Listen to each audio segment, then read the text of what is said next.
Thomas the tank engine was feeling very happy. His blue coat shone in the sun, he was right on time, and all around his branch line the countryside seemed prettier than ever before.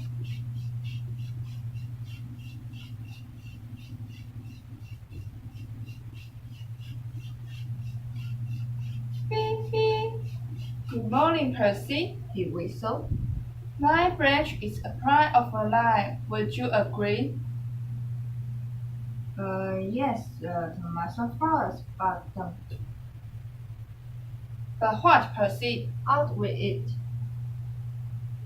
Well, there's another engine with the famous branch line too. Who? Where? His name is Stephanie. He's far away, but Sir Topham has them vicious.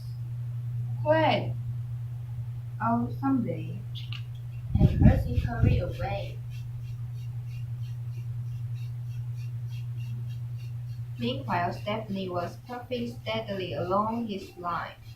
It isn't very long. That made him feel a little sad.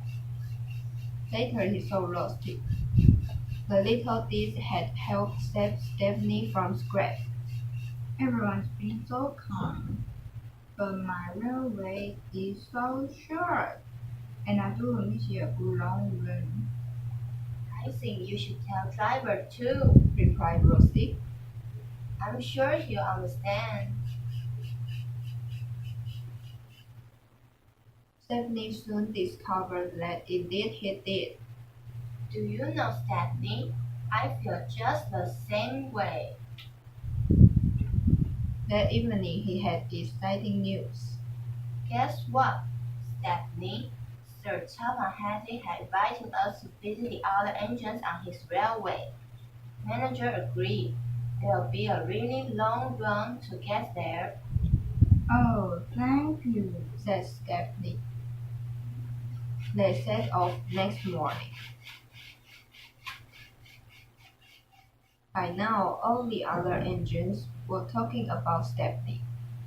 He runs a famous branch line. Did you know that? Said Percy. Thomas was feeling a little jealous. Huh. It may be famous, but my branch is the first on the line. Everyone knows that too. And he halfway to fetch his coaches. Look, squeaked Percy. Why have they all gone? There's no train yet. But Percy was wrong. The signal dropped, and from far away an engine whistled. Here he comes, yelled Douglas. Stephanie puffed proudly through the junction.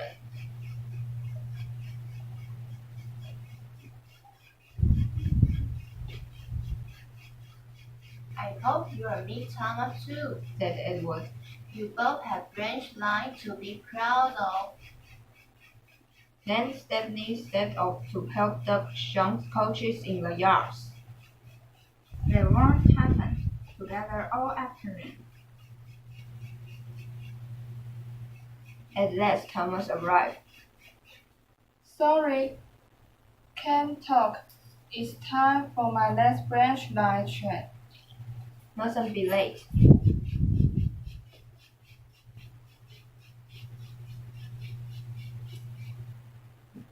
He was hardly out of sight when the engines heard shouting at the station. Moments later came the alarm. Stop all train. The signalman answered the telephone. A specialty? I see. Thomas was impatient. Why are we waiting? My passengers are being delayed. Sorry, Thomas, said his driver. We are being shouted to allow another train to pass. Soon they heard a familiar position. There was Stephanie with his headlamps running and whistle blowing. He gathered speed disappeared, We'll force my boiler, said Thomas, the tank engine. Next morning he was still fuming. Shut it. And my own branch too. It's a disgrace. I'm sorry, said Stephanie. I was special. Why? An important passenger arrived just you left. He ordered a special train and doesn't let me take it. We have a splendid run, But finished Thomas, it can make an engine nervous not too long a night. Exactly, said Stephanie. You're such an expert. Thomas felt much better. He could be crossing me anymore. He began telling Stephanie all about his French life.